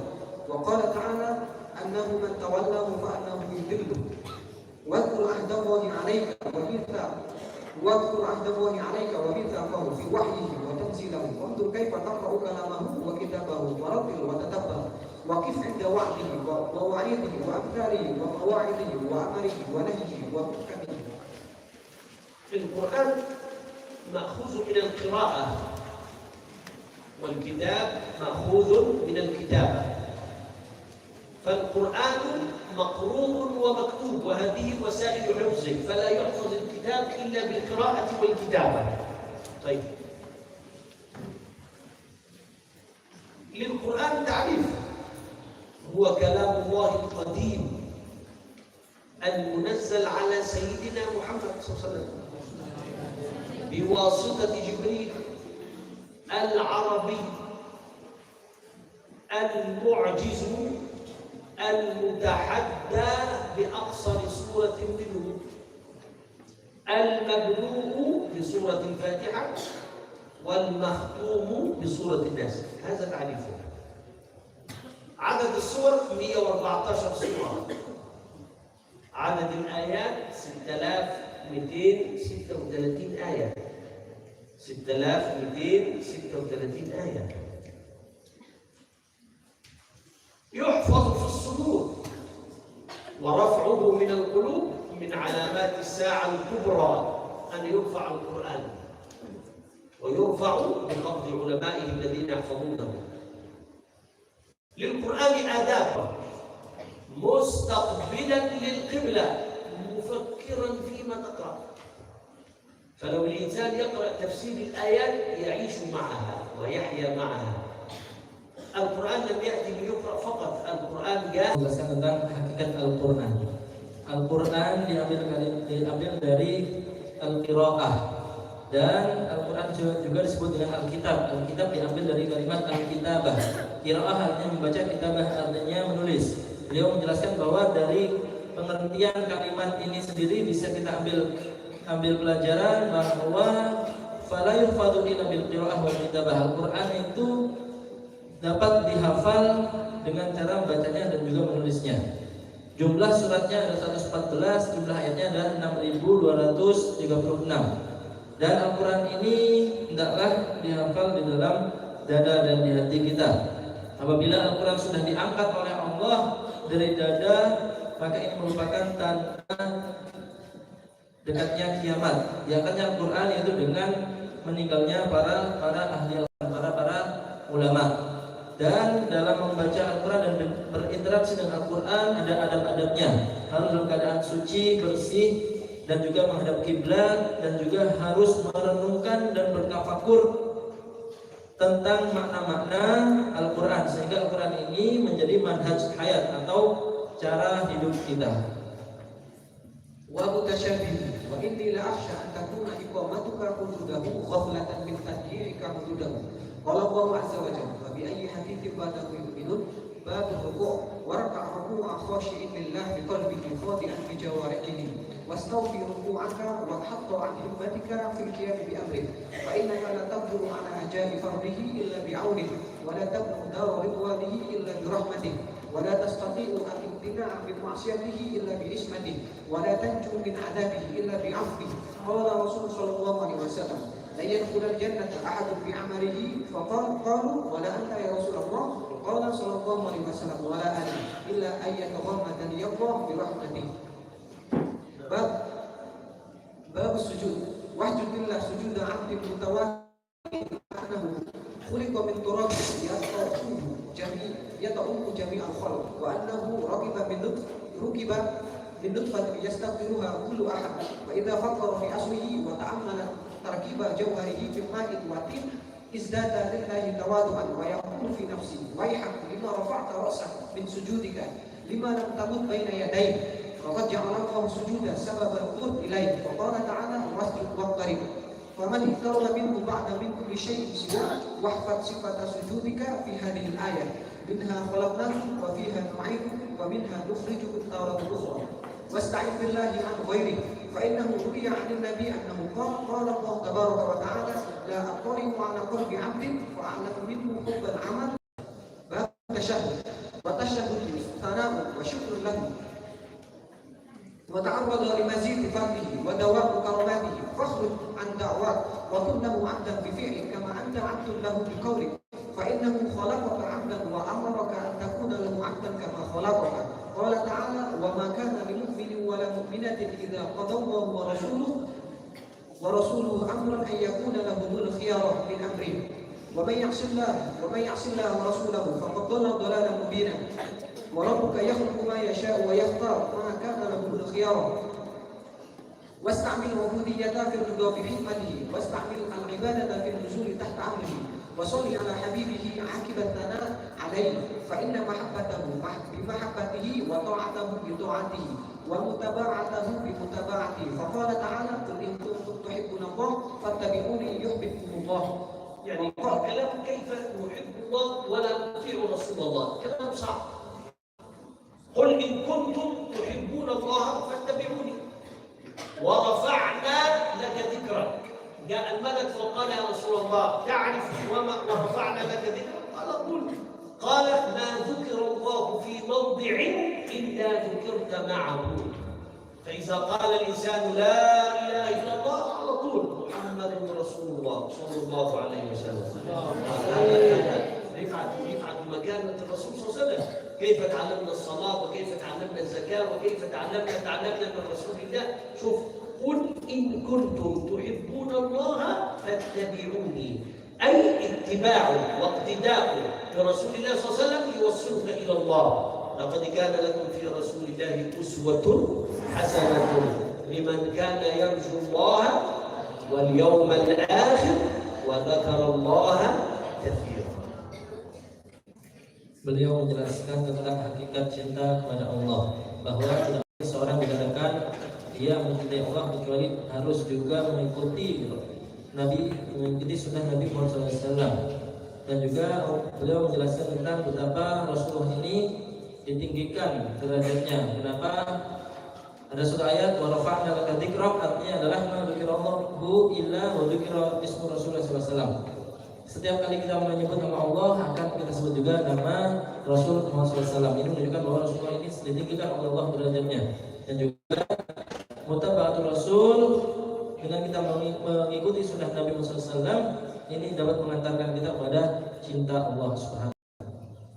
وقال من يطع الرسول فقد أطاع الله إن الذين يبايعونك إنما يبايعون الله وأمر رسوله بالاستغفار له فقال تعالى فاعلم أنه لا إله إلا الله استغفر لذنبك وللمؤمنين والمؤمنات وأمرك بالصلاة عليه فقال تعالى إن الله وملائكته يصلون على النبي يا أيها الذين آمنوا صلوا عليه وسلموا تسليما وقال رسول الله صلى الله عليه وسلم من صلى علي واحدة صلى الله عليه بعشرة وأمره بالفضل وقال تعالى ورفعنا لك ذكرك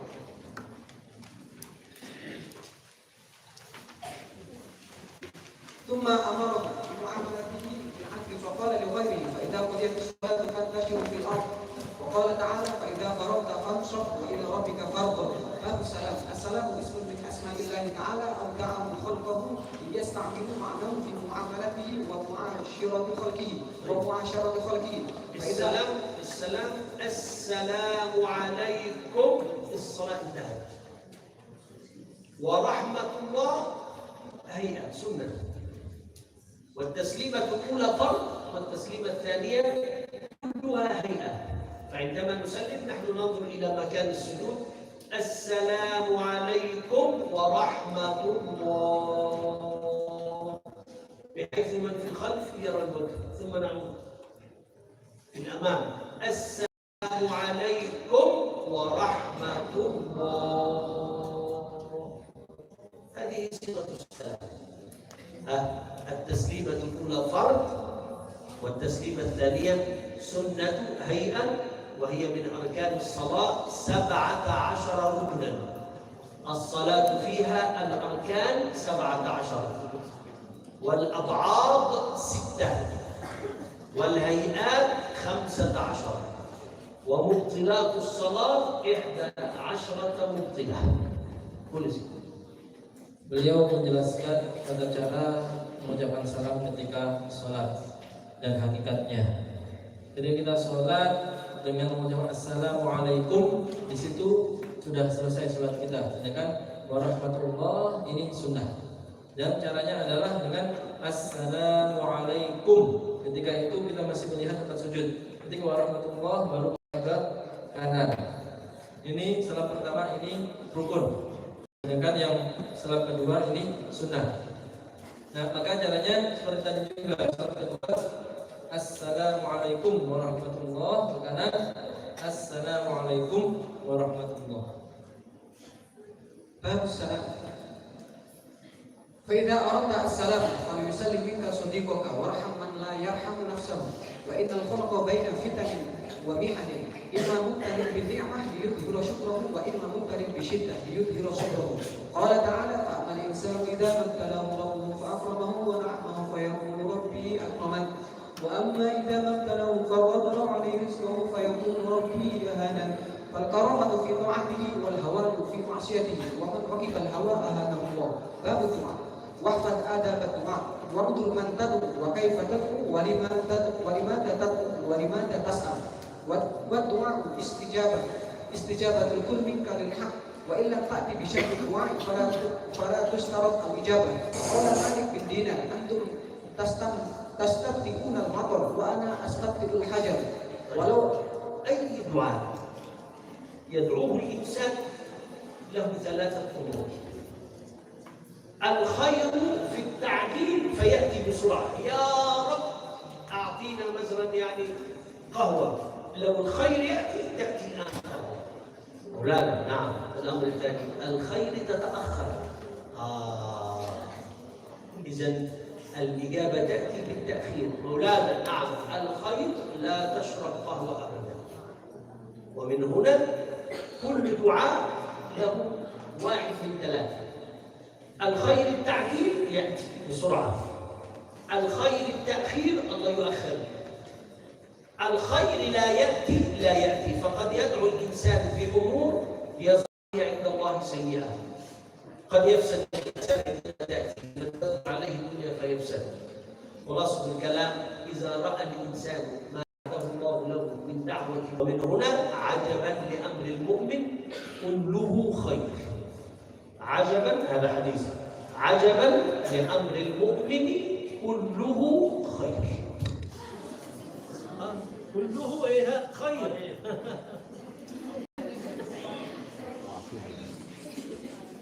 خير يلا، خير يا سيدي، خير. يلا يا سيدي بسم الله. لا تخاف. طيب طيب اليوم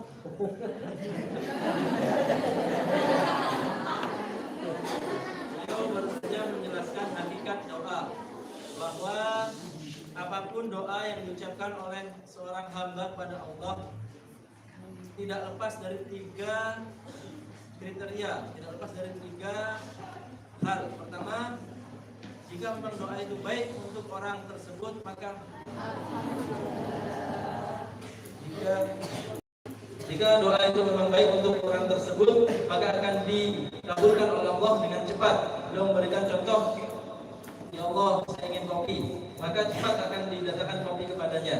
Tapi kalau yang kedua adalah tunda, tidak dengan cara yang cepat. Lalu yang ketiga adalah yang diminta dalam doanya tidak dikabulkan. Karena apa? Karena bagi Allah apa yang dia minta, yang dia anggap baik, bagi Allah semuanya tidak baik. ولو لم يأمر الله سبحانه بالدعاء لوجب علينا أن ندعوه ولو لم يشترط لنا الإجابة لكنا إذا أخلصنا له الدعاء لفضل بالإجابة فكيف وقد ضمن ذلك لمن أتى بشرط الدعاء. قال الله تعالى قل من يعبد ربي لولا دعاءكم وقد كذبتم فسوف يكون لزاما. وقال تعالى وقال ربكم ادعوني أستجب لكم. وسئل أبو زيد البسطامي عن اسم الله الأعظم فقال فرغ قلبك بغيره وادعوه بأسمائه شئت. وقال يحيى بن معاذ اطلب صاحب الاسم. وقال رسول صلى الله عليه وسلم يستجيب الدعاء من قلب الله فإذا أخلصت فأبشر بإحدى الثلاث أجل لك ما سألت وإما أن يدخل وأنت منه وإما أن يصرف عنك من البلاء ما لو صبه عليك لهلكت. وادعو دعاء مستجب لا دعاء مشير. وروي عن الرسول صلى الله عليه وسلم أنه قال الله تبارك وتعالى من شغله ذكري عن مسألتي أعطيته أفضل ما أعطي السائلين. وقال أبو الحسين الوراق دعوت الله مرة فاستجاب دعائي فنسيت الحاجة فاحفظ حق الله عز وجل عليك الدعاء ولا تستغل بحظك فإنه بمصلحتك. الصوم فإذا صمت فأنت بصومك كف عن شهوتك. الصوم لغة الإمساك، شرعا الإمساك عن شهوتي البطن والفرج من طلوع الشمس إلى غروبها بنية التقرب إلى الله. فرض الصوم في شهر شعبان من العام الثاني للهجرة في المدينة.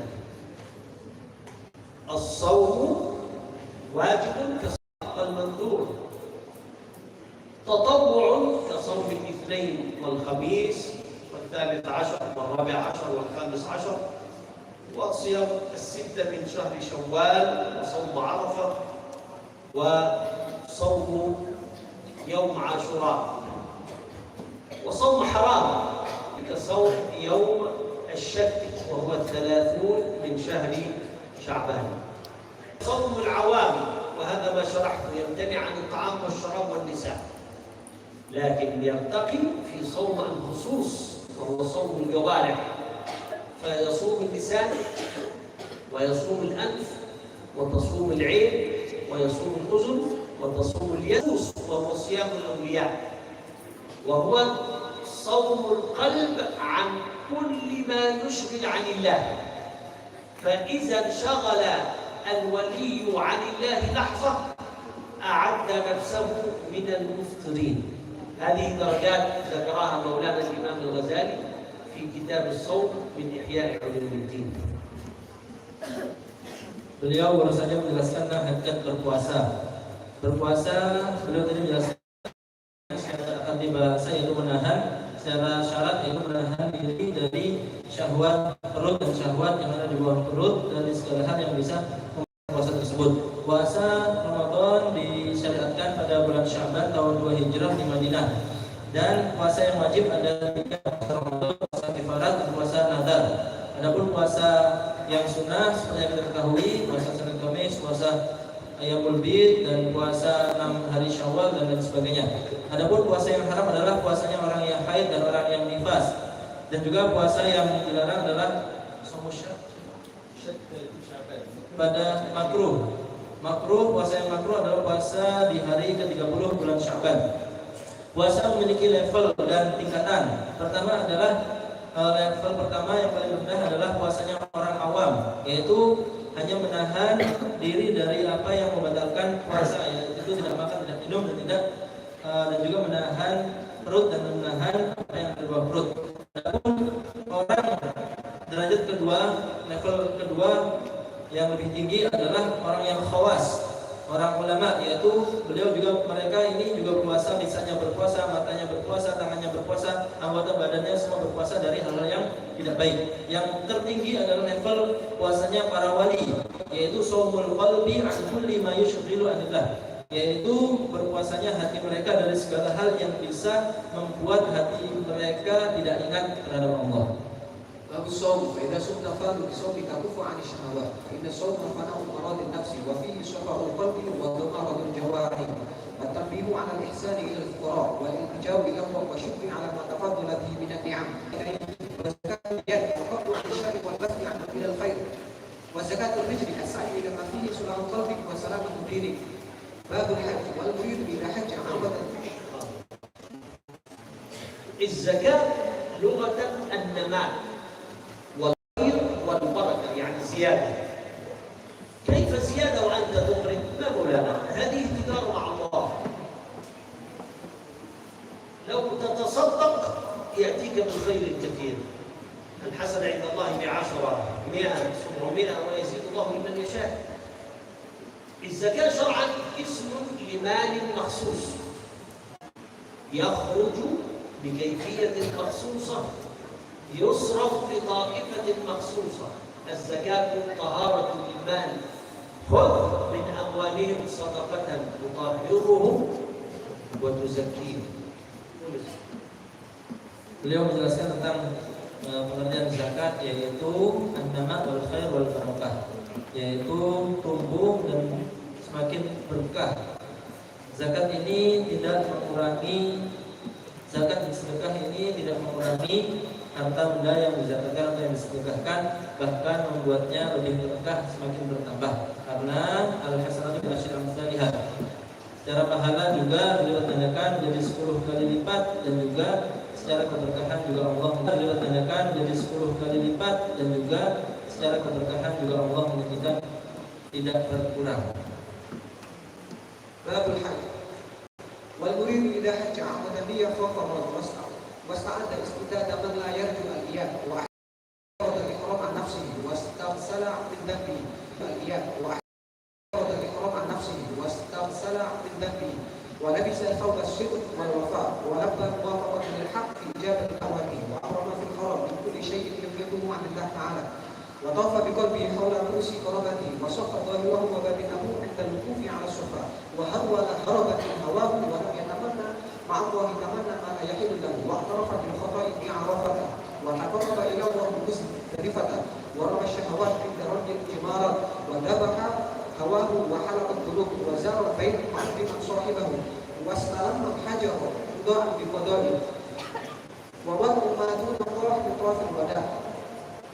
باب السلامة واطلب السلامة وليس الحج لغة القصد لأداء النسك، يعني عبادة. فرض على مذهب الإمام الشافعي في العام 6 من الهجرة. حج رسول الله صلى الله عليه وسلم مرة واحدة وحج قارنا صلى الله عليه وسلم. الحج مكانه في مكة والزيارة النبوية من المستحبات. شروطه الإسلام والبلوغ والعقل والحرية والاستطاعة وأمن الطريق. أركانه الإحرام من الميقات والوقوف بعرفة والسعي والطواف والحلق أو التقصير وترتيب معظم الأركان.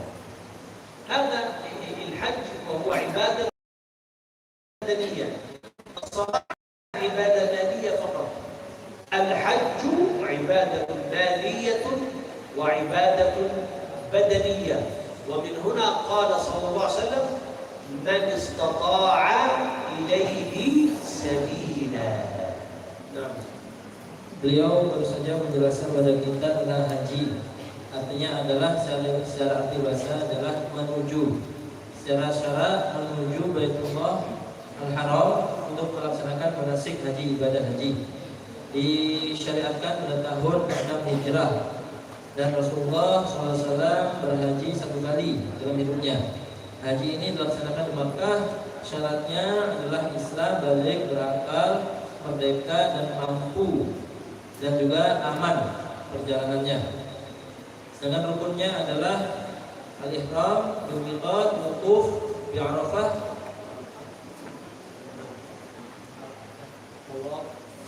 tawaf dan sa'i, dan tahallul, dan tertib, muqabil arkan, rukunnya harus tertib. Dan beliau menjelaskan bahwa haji ini ibadah maliyah badaniyah, yaitu ibadah yang mana dilakukan dengan badan dan juga dengan harta benda. Maka hanya disyaratkan bagi yang mampu.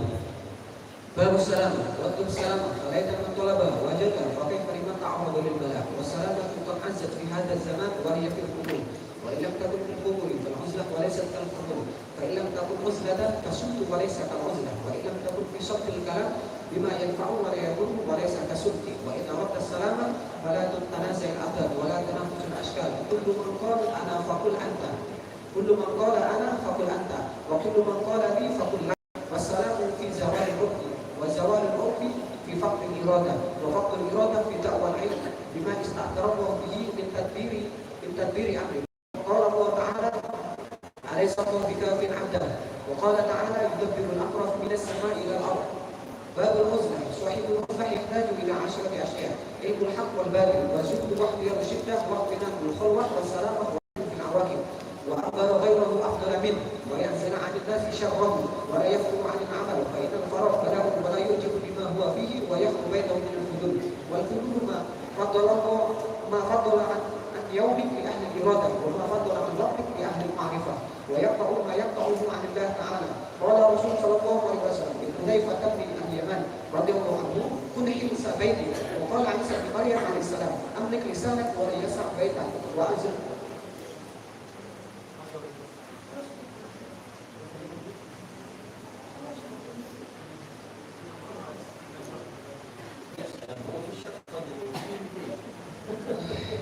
أملك لسانك ولا يسع بيتك وأنزل نفسك منزلة السم الضار والنار المخلقة. وقد كان الناس ضربا إلى شوك فصاروا شوكا من المبارك وكانوا أكبر يستشفى بهم فصاروا داء لا دواء لهم إلا لداوى الأقوى ما لك لا تخالط الناس. وقال: كيف أخالط الميت بالعيوب كبير لا يعرف الخلق صغير ولا لا يقرأ. من استعنس بالله استوحش من غيره. وقال الفضيل: إن استطعت أن تكون في موضع لا تعرف ولا تقرأ فافعل. قال سليمان: همي من الدنيا أن ألبس عباءة وأكون بقرية ليس فيها أحد يعرفني ولا غدائي ولا حشاء. وقال رسول صلى الله عليه وسلم: يأتي زمان المتمسك يومئذ بذله القابض على الجمر وله أجر 50 منكم. وفي العزلة زيادة الجوارح وقرار القلب وسقوط حقوق الخلق وإغلاق أبواب الدنيا وكسر سلاح الشيطان وعمارة الظاهر والباطن. باب العبادة: أكمل على أداء الفرائض فإن سلم لك فرضك فأنت واكتب بالنوافل حفظ الفرائض وكلما ازدادت عبادة ازداد شكرا وخوفا. ولا يحيى بن معاذ: عجبت لطالب بفضيلة تارك فريضة ومن كان عليه الدين وأحدى إلى صاحب الدين مثل حقي كان مطالبا بالحق فحل الأجل. قال أبو بكر الوراق: أبدل في هذا الزمان القضاء على أربعة: الفضائل على الفرائض والظاهر على الباطن والفضل على النفس والكلام على الفعل. باب تفكر في قوله عز وجل: هل أتى على الإنسان حين من الدهر لم يكن شيئا مستورا واذكر كيف أحواله واعتبر بما مضى من الدنيا على ما تراه هل أفضل على أحد وما بقي منها أشبه بما مضى من الماء بالماء. وقد قال الرسول صلى الله عليه وسلم لم يبق من الدنيا إلا بلاء وفتنة. وقيل لنوح عليه السلام كيف وجدت الدنيا يا أول الأنبياء عمرا قال كبيت له بابان دخلت من أحدهما وخرجت من الآخر والفكرة أبوك لخير وتوفيقه والحمد لله ربي. قال مولانا نوح عليه السلام عندما سئل بعد الطوفان لماذا لا تسكن في بيت؟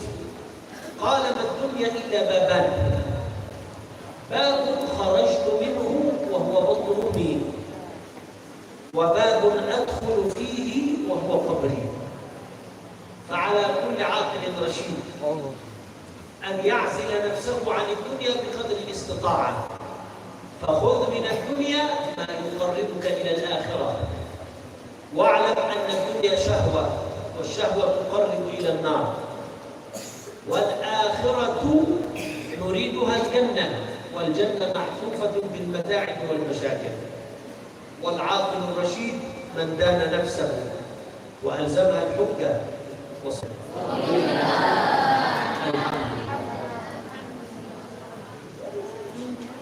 Alhamdulillah, baru saja sebelum beliau memberikan ijazah menjelaskan tentang bahwa dunia ini hanya terdiri dari dua pintu. Pintu pertama adalah ketika kita lahir keluar dari rahim ibu kita, dan pintu pertama, pintunya adalah orang yang senantiasa mendekat diri kepada Allah dan senantiasa beramal baik sehingga menjadi hamba-hamba Allah yang dicintai Allah dan dapat mendapatkan rahmatnya dan juga dimasukkan ke dalam surga Allah.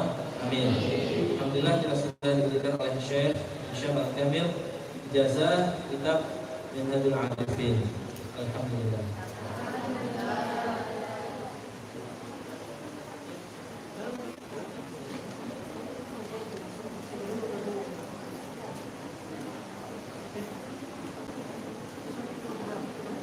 Baik, alhamdulillah kita tutup dengan baca hamdalah. Alhamdulillah. Terima kasih. Assalamualaikum.